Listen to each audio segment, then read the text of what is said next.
नमस्कार, नई परख के राष्ट्रीय मुद्दा कार्यक्रम में आपका स्वागत है। आज के इस कार्यक्रम में भी हम सर्वोच्च न्यायालय द्वारा राहुल गांधी की सज़ा पर रोक लगाने के आदेश पर ही विचार करेंगे। कल हमने प्रोफेसर अभय कुमार दुबे से इस पर एक त्वरित टिप्पणी ली थी। आज हम कुछ पहलुओं पर, कुछ मुद्दों पर थोड़ी विस्तार से बात करेंगे। अभय सर नमस्कार। सर्वोच्च न्यायालय ने जिस तरह से अपना आदेश दिया है, उससे ऐसा लगता है कि उसने एक तरह से प्रश्नांकित भी किया है उस पूरी प्रक्रिया को जिसमें ये मुकदमा अभी तक चला। आप सर्वोच्च न्यायालय के इस आदेश को कैसे देखते हैं? देखिए, सर्वोच्च न्यायालय का आदेश मेरी उम्मीदों के मुताबिक है, लेकिन मेरी उम्मीदें ही सब चीज का फैसला नहीं करती हैं। उसमें साफ तौर पर जो निचली अदालत का फैसला था, उसके ऊपर तो कठोर टिप्पणियां की ही गई हैं। साथ ही गुजरात हाई कोर्ट के फैसले पर भी काफी व्यंग्यात्मक लहजे में सर्वोच्च न्यायालय ने बातचीत की है। इसी से लग जाता है कि पता कि दरअसल ये दोनों फैसले किस तरह के माहौल में और किस तरह के दबावों के तहत ये फैसले लिए गए होंगे। इस सर्वोच्च न्यायालय के फैसले की दूसरी सबसे बड़ी खास बात यह है, जो बहुत महत्वपूर्ण है, उस पर सबका ध्यान जाना चाहिए, जो कि नहीं जा रहा है। कुछ ही लोगों ने उसके ऊपर ध्यान दिया है। उन्होंने कहा है कि अगर 2 साल से 1 दिन कम की भी सजा दी जाती तो राहुल गांधी की सांसदी न जाती और उसका परिणाम केवल राहुल गांधी के सांसद बने रहने में नहीं निकलता। वायनाड के लोग, वायनाड की जनता जिसका राहुल गांधी नुमाइंदगी करते थे, उसका प्रतिनिधि भी बचा रहता। यानी लोकतांत्रिक दृष्टि से उनकी नुमाइंदगी करने वाला संसद में उनका प्रतिनिधि भी बना रहता। तो इस फैसले ने न केवल राहुल गांधी की सांसदी छीनी, बल्कि वायनाड के लोगों से उनका प्रतिनिधि भी छीन लिया। तो राहुल गांधी की सांसदी को दोबारा बहाल करने के पीछे सुप्रीम कोर्ट की एक ऐसी मंशा है जो कि गहन रूप से लोकतांत्रिक मंशा है, जिसको विशेष रूप से प्रोत्साहित किया जाना चाहिए। ये फैसला न केवल राहुल गांधी के राजनीतिक हितों के लिए लाभकारी है, बल्कि ये वायनाड की जनता के लोकतांत्रिक अधिकारों के लिए भी लाभकारी है। देखिए, लोकसभा का कार्यकाल केवल 1 साल का रह गया है। अगर इस पर चुनाव आयोग अधिसूचना जारी करता कि यहाँ दोबारा चुनाव होगा, तो जो भी नया व्यक्ति चुनने, उसमें और भी समय खर्च हो जाता। तो आखिरकार बहुत लंबा अरसा ऐसा होता जिसमें वायनाड की जनता के पास अपना प्रतिनिधि नहीं होता। तो सुप्रीम कोर्ट के इस फैसले का न केवल हमारे या आपके ऐसे राजनीतिक समीक्षकों की दृष्टि में राजनीतिक महत्व है, बल्कि जो लोग लोकतंत्र को सैद्धांतिक दृष्टि से भी देखते हैं, मर्यादाओं की दृष्टि से भी देखते हैं, उनके लिए भी इस बात का महत्व है। एक जो सर्वोच्च न्यायालय की टिप्पणी वो राहुल गांधी के ऊपर भी है, उन्हें थोड़ा संभल कर बोलना चाहिए, अपने विचारों को रखना चाहिए। लेकिन क्या ये टिप्पणी हमारे देश के सभी राजनेताओं पर लागू होनी चाहिए? क्योंकि राहुल गांधी ने तो एक बात कही, लेकिन उससे भी कई खराब तरह की बातें देश के प्रधानमंत्री भी कर चुके हैं। तो क्या देश के राजनीतिक वर्ग को इससे एक सबक लेना चाहिए कि वो अपने विचारों को थोड़ा संयमित तरीके से रखें? नहीं, मैं आपकी बात से सहमत हूँ। दूसरे, इसका एक और पहलू है। देखिए, जब राजनीतिक प्रतियोगिता होती है और जब राजनीतिक प्रतियोगिता तीखी होती है, जैसे आजकल बहुत राजनीति में तीखी प्रतियोगिता हो रही है। इस प्रतियोगिता में एक दूसरे के लिए कुछ सख्त बातें कही जाती हैं, एक दूसरे की खिल्ली उड़ाई जाती है, कुछ ऐसी बातें भी कही जाती हैं जिनसे बचा जाना चाहिए। अगर इन तमाम बातों को अदालत में घसीटा जाएगा, बहुत सारे व्यंग भी होते हैं, कटाक्ष भी होते हैं, उपहास भी किया जाता है, खिल्ली भी उड़ाई जाती है। इन चीजों से बहुत लोगों ने राहुल गांधी को पप्पू कहा। तो क्या राहुल गांधी को उन सबके खिलाफ अदालत में मानहानि का मुकदमा दायर कर देना चाहिए था? भाई, एक व्यक्ति को, आप एक इतने बड़े नेता को पप्पू कह रहे हैं, इसका मतलब यह है कि आप उसका मजाक उड़ा रहे हैं, आप उसको नादान कह रहे हैं। तो राहुल गांधी ने तो ऐसा नहीं किया। दूसरे, सब लोगों को इस पर टिप्पणी करते समय ध्यान रखना चाहिए कि राहुल गांधी की बातों का खंडन करने के लिए मोदी मंत्रिमंडल के बड़े से बड़े मंत्री हरदम सक्रिय रहते हैं। भाजपा के तमाम प्रवक्तागण इसमें लगे रहते हैं और भाजपा के बहुत सारे हमदर्द जो कि टीवी पर दिन रात कलाबाजियां खाते रहते हैं, टीवी चैनलों में, गोदी मीडिया के चैनलों में, वो भी इसमें लगातार सक्रिय रहते हैं। तो एक व्यक्ति के पीछे कितनी बड़ी फौज पड़ी हुई है, इसका अंदाजा लगाइए। मैं ट्रोल्स की बात तो कर ही नहीं रहा हूं, मैं उनकी बात कर रहा हूं जो टीवी पे सामने आके बात करते हैं। और राहुल गांधी एक ऐसी शख्सियत है जिनकी नियोजित रूप से बहुत लंबे अरसे से छीछा लेदर करने की कोशिश की जा रही है। उनको मूर्ख बताया जा रहा है, उनको अज्ञानी बताया जा रहा है, उनको पार्ट टाइम पॉलिटिशियन बताया जाता है। जब भी विदेश जाते हैं तो विदेश जाने का जो मकसद है उसके ऊपर शक किया जाता है।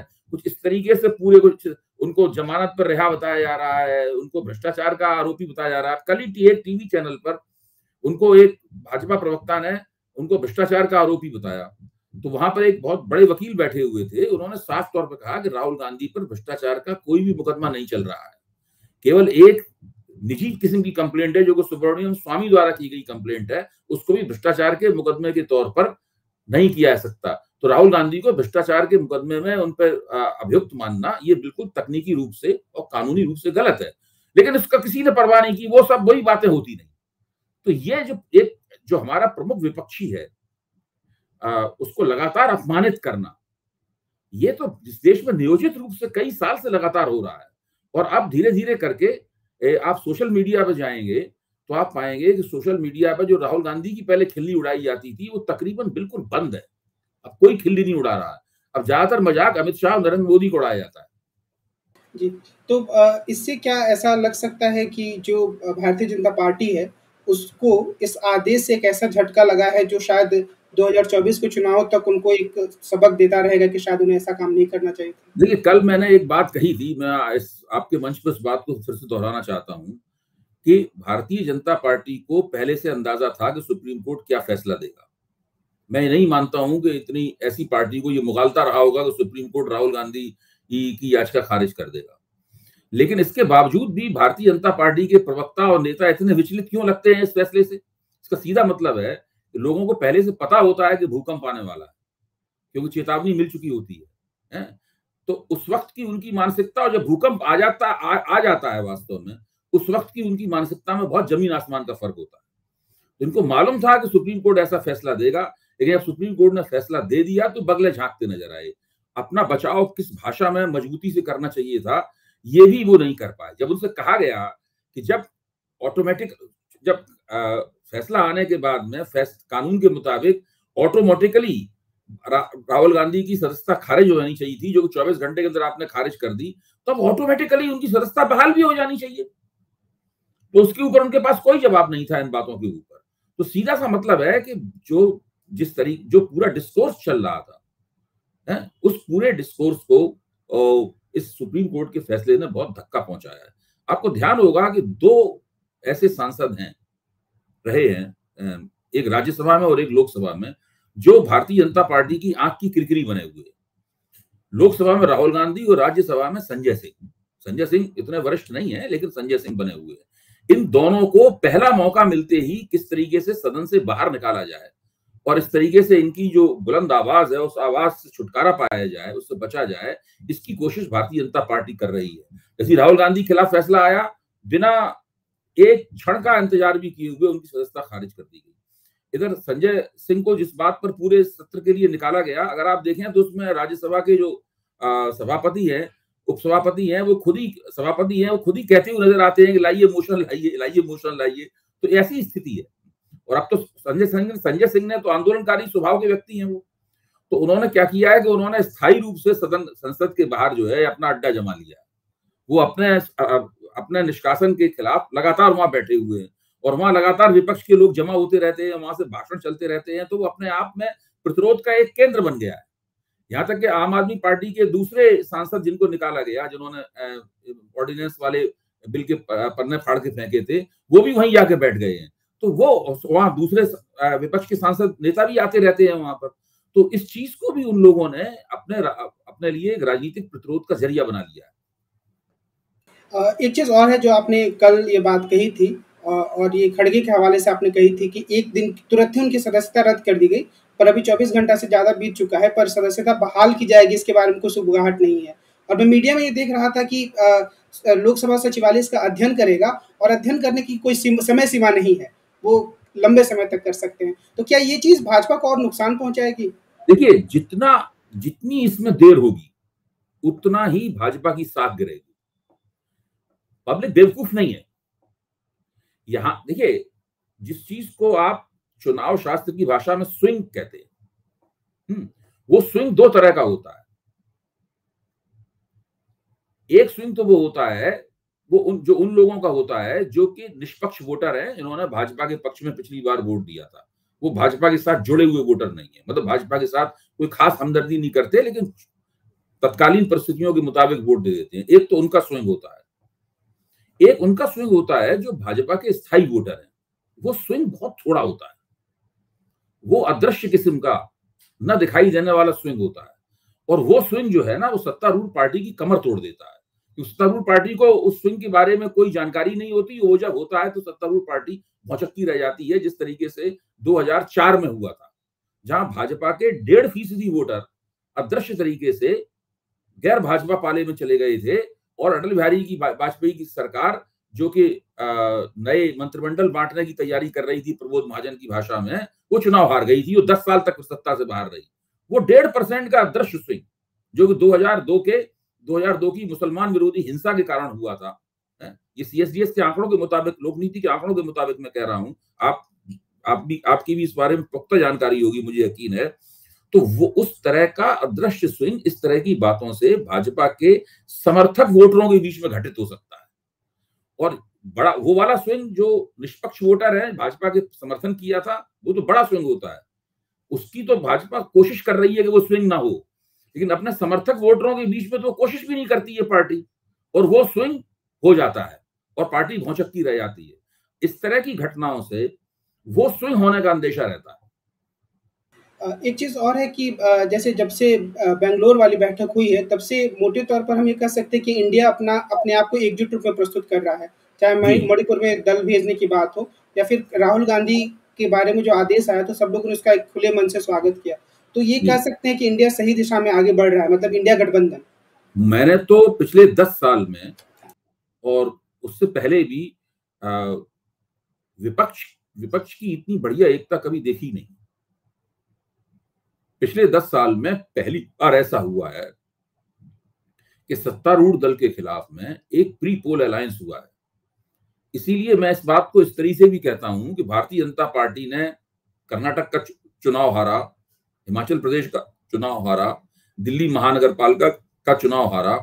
अगर वो 1-2 चुनाव और हार जाती तो 5-6 चुनाव मिलके भी जितना बड़ा धक्का लगता, उससे भी बड़ा धक्का प्री पोल अलायंस बनने से लगा है।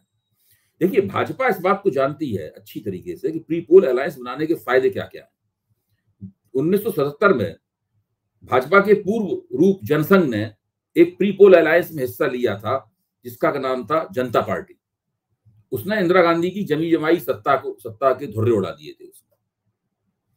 उसके बाद आप देखिए, खुद भारतीय जनता पार्टी ने एक प्री पोल अलायंस बनाया था, जिसको एनडीए बोलते हैं, जिसकी वजह से वो आज तक सत्ता में है। 6 साल अटल बिहारी वाजपेयी के जमाने में एनडीए की वजह से सत्ता में रही, उसके बाद भी सत्ता में है। फिर भाजपा को यह भी पता है कि जब वो बाबरी मस्जिद तोड़ने के बाद हिंदू विजय दिवस मना रही थी, उस वक्त एक प्री पोल अलायंस हुआ था उसके खिलाफ समाजवादी पार्टी और बहुजन समाज पार्टी का। उसने भारतीय जनता पार्टी को सत्ता में आने से रोक दिया था। तो प्री पोल अलायंस जो होता है वो बड़ी जबरदस्त चीज होती है। वो बहुत नुकसान करता है सत्तारूढ़ दल का, अगर सत्तारूढ़ दल के खिलाफ हुआ है वो। और भाजपा इस बात से डरी हुई, घबराई हुई है। ये बहुत बड़ा झटका है। इस झटके का महत्व धीरे धीरे करके सबकी समझ में आएगा। ये विधानसभा चुनाव हारने से भी बड़ा झटका है।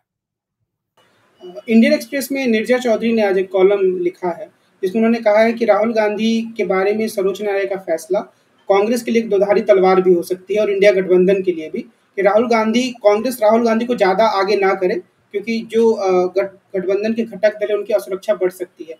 आप इस विश्लेषण को कैसे देखते हैं? देखिए, नीरजा जी की बहुत सी बातें मुझे पसंद आती हैं। बहुत ही वो ज़हीन पत्रकार हैं और बड़ी निष्पक्ष तरीके से लिखती हैं, और मैं बहुत उनके लेखन से काफी प्रेरणा भी प्राप्त करता हूँ। उससे काफी वरिष्ठ हैं वो, और मेरी उनसे निजी तौर पे भी जहां मिलते हैं वहां बातचीत भी होती है। लेकिन मैं उनके इस तर्क से सहमत नहीं। राहुल गांधी कांग्रेस की प्रमुख हस्ती है। कांग्रेस इंडिया गठबंधन की एंकर पार्टी है। विपक्ष की एकता कांग्रेस के बिना किसी काम की नहीं है। और अगले 2024 के लोकसभा चुनाव में अगर विपक्ष को जीतना है तो सबसे बड़ी भूमिका उसमें कांग्रेस की होगी। कांग्रेस को उन 188 सीटों पर जबरदस्त प्रदर्शन करना होगा जहां पर वो बीजेपी के खिलाफ अकेली खड़ी हुई है। कांग्रेस को उन 150 से ज्यादा सीटों पर काफी अपनी दावेदारियों को छोड़कर गठजोड़ बनाना होगा, जहां गठजोड़ बनाना इस वक्त सबसे ज्यादा मुश्किल है।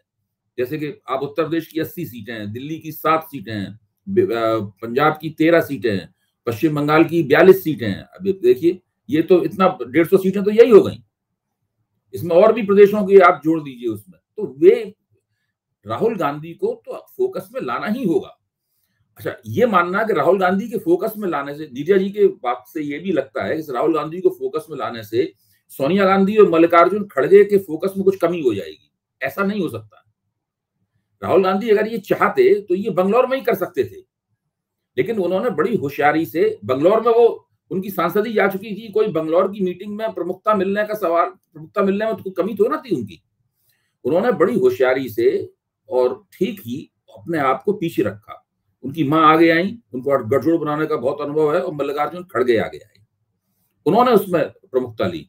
राहुल, देखिए, राहुल गांधी ये कहते हैं कि मैं सुप्रीम कोर्ट के फैसले पर जो उन्होंने प्रतिक्रिया दी, उस प्रतिक्रिया को ध्यान से सुनिए। उन्होंने कहा कि मेरा दिमाग तो साफ है, क्लियर है, वो क्लियर शब्द का प्रयोग करते हैं, क्लियर है कि मुझे क्या करना है। वो जानते हैं कि उन्हें क्या करना है। मेरा मानना है वो जानते हैं कि खड़गे साहब को क्या करना है, वो जानते हैं कि सोनिया गांधी को क्या करना है। देखिए, पत्रकारों को इस तरह की नसीहत नेताओं को देना बंद कर देनी चाहिए। नेता हमसे ज्यादा जानते हैं कि चुनाव कैसे लड़ा जाता है, नेता हमसे ज्यादा जानते हैं कि गठजोड़ कैसे बनाया जाता है। हम थोड़ा नेताओं को बता सकते हैं कि आप चुनाव कैसे लड़िए, गठजोड़ कैसे कैसे बनेगा।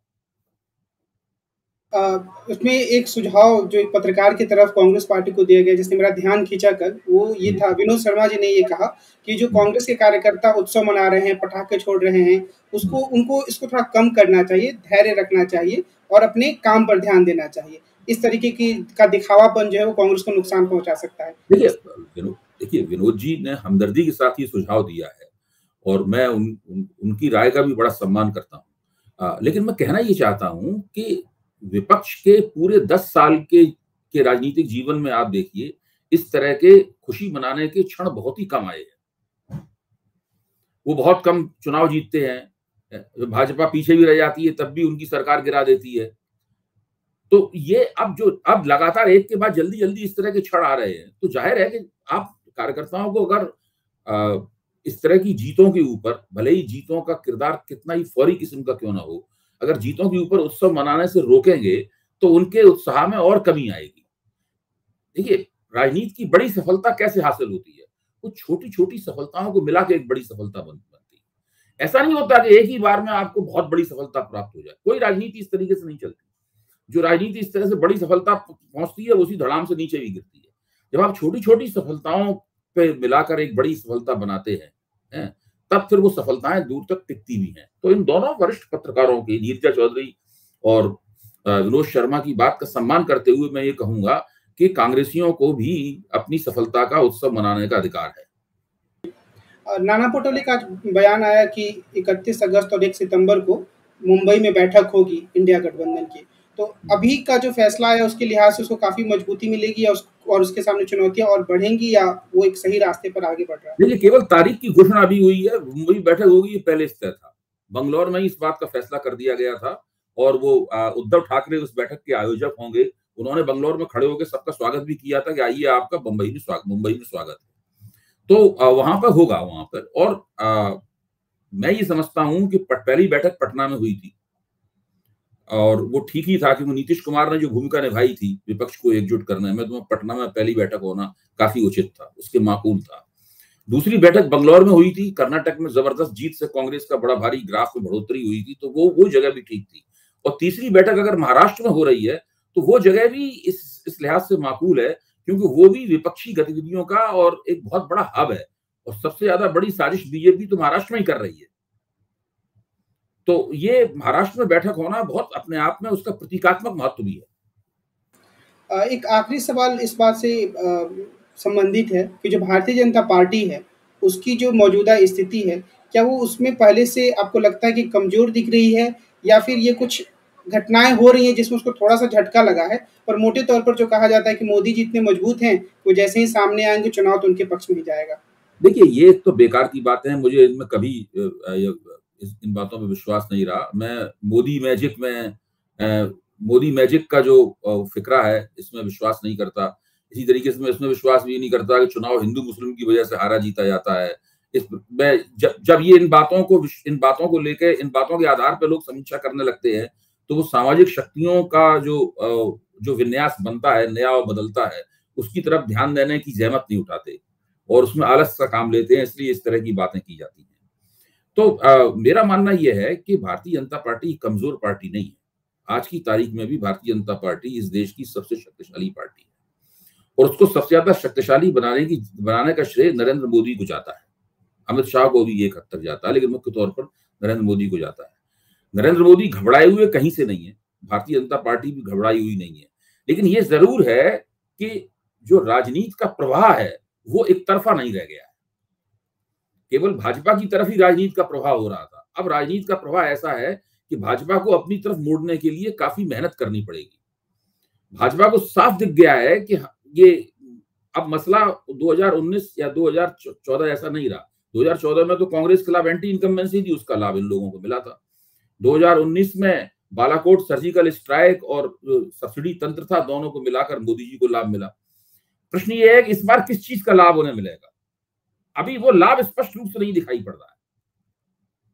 इसीलिए मोदी जी ने एनडीए के सांसदों की पहली मीटिंग में, अभी ऐसे बहुत से सांसदों के ग्रुप बनेंगे, मोदी जी बारी बारी संबोधित करेंगे, उसमें उन्हें नसीहत दी है कि आप ये धारा 370, राम जन्मभूमि, 5 ट्रिलियन इकोनॉमी, ये सब बातें करना बंद कीजिए।